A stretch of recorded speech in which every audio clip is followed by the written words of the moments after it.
चुलीवरचा दही भात जुन तुझं माझं नात जर कोण आलं मधात तर माझी सोडू नको साथ हे आई चुलीवरचा दही भात जुन तुझं माझं नात नव कोण आलं मधात तर माझी सोडू नको साथ तुझ्या हातून घास भरव ग तेच मला बास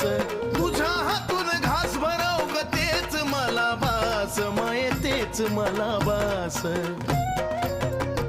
मग त्यावरी मी पुनवाचा सोडीन उपास माये सोडीन उपास त्यावरी मी पुनवा